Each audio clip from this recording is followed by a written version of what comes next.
C'était une édition, encore une fois, internationale, avec des photographes de toutes nationalités, et donc avec une grande diversité d'influences, des espèces différentes, encore une fois.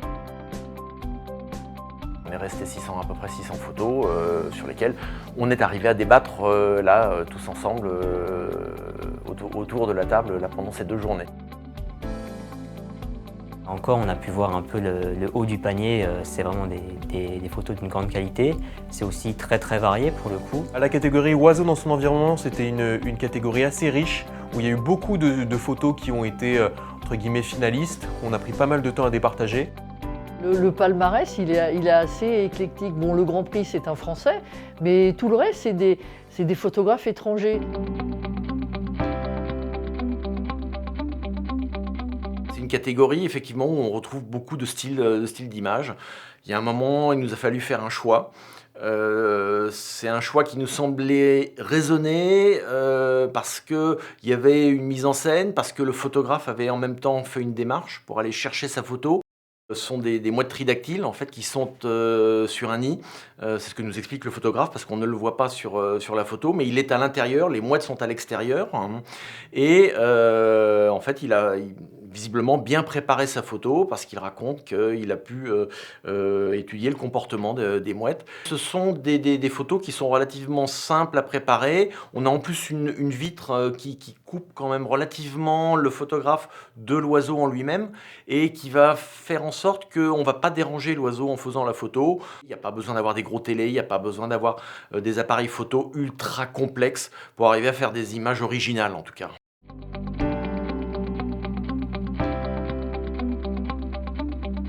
On va sentir qu'il va se passer quelque chose dans le ciel et donc il faut se poser et capturer ce moment-là.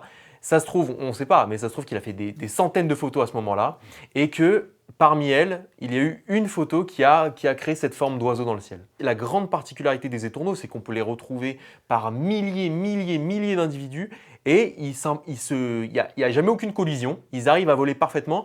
Et pour les prédateurs, c'est assez redoutable parce qu'il y a tellement d'oiseaux, il y a tellement de mouvements que pour les prédateurs, c'est très compliqué de réussir à cibler un étourneau en particulier.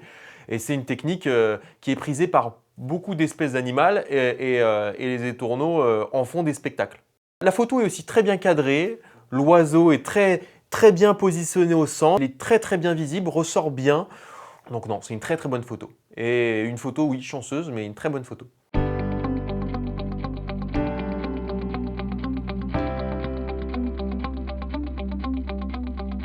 C'est un jeune pic vert qui est dans un jardin après une journée de pluie. Et c'est un jeune pic un peu curieux. Il a un cifre qui passe et puis il a l'air de l'observer, se demandant un peu ce que c'est. Et alors ce qui m'a interpellée, et je pense que les autres membres du jury sont de mon avis, c'est une photo qu'on peut faire n'importe où. Dans son jardin, on n'a pas besoin de partir à l'autre bout du monde, c'est un oiseau que tout le monde connaît. Et là, c'est ce petit insecte qui vole à côté de lui, il est tout curieux et ça l'impressionne un peu et puis ça l'interroge. Et ce côté un peu naïf nous a plu dans cette photo-là. Et surtout, je pense que si on veut faire des photos comme ça, faut savoir aussi respecter la nature et puis la biodiversité dans notre jardin, c'est quelque chose d'important parce que sinon on n'aura jamais des photos comme ça.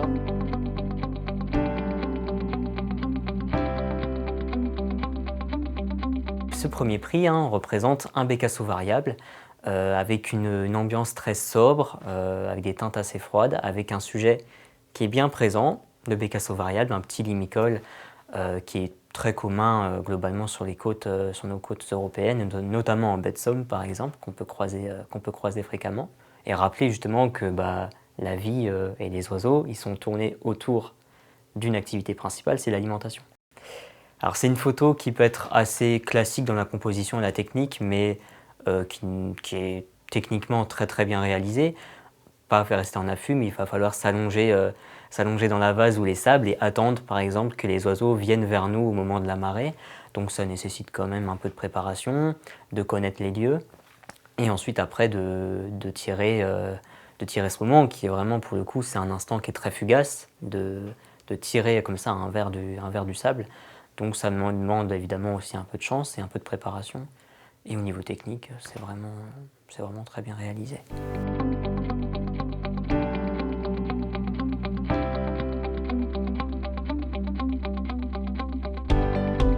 On a une bergeronnette grise qui est sur une plage à marée basse. Le cadrage, là, il est clairement réfléchi puisqu'on a l'oiseau qui est sur le côté droit de l'image avec toute la partie, toutes ces espèces de filaments que l'eau a laissés en se retirant. On voit juste l'oiseau qui est juste sur le bord de l'image, qu'on sent aller vers la direction des marques qu'ont laissé l'eau en se retirant.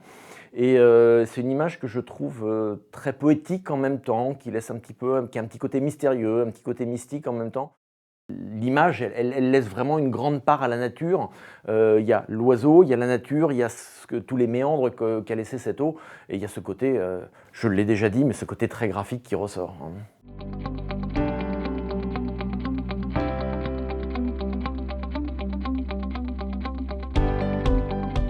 C'est une thématique qui peut plaire surtout aux personnes qui ne photographient pas les oiseaux, mais qui ont des belles photos à proposer sur d'autres individus ailés. Donc là, on se trouve en présence d'une photo d'une petite nuée d'éphémères. C'est assez facile de les photographier. Il y a des saisons où on en trouve davantage, je pense notamment en été.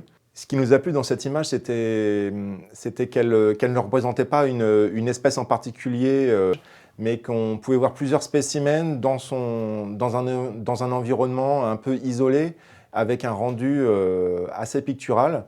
Et donc, ça permettait aussi d'avoir une approche esthétique plutôt que naturaliste. Et donc, pour compléter le palmarès de ce concours photo, ça nous a semblé plutôt adéquat de choisir cette image.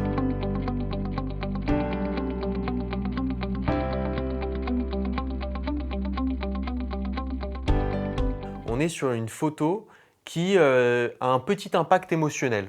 Quand on la voit, dès le début, on est happé. Elle renvoie quelque chose d'assez mystérieux par son caractère sombre, par cette petite entrée de lumière dans laquelle on voit deux petits oiseaux, un oiseau qui est en train de voler, un oiseau qui l'attend. Donc c'est des moineaux. Alors déjà visuellement, elle est très impactante. Et deuxièmement, je trouve qu'elle raconte quelque chose d'assez beau. C'est des moineaux domestiques, c'est des oiseaux qu'on voit de moins en moins de ressources, moins d'habitat pour ces espèces. Et en fait, quand on les laisse exister, on peut avoir ce type de spectacle rien qu'à notre fenêtre. Je trouve qu'elle rend quelque chose de commun extraordinaire. En fait, moi c'est ça que j'adore dans la photo, c'est quelque chose qui en fait n'est rien d'autre qu'un moineau au pied d'une fenêtre.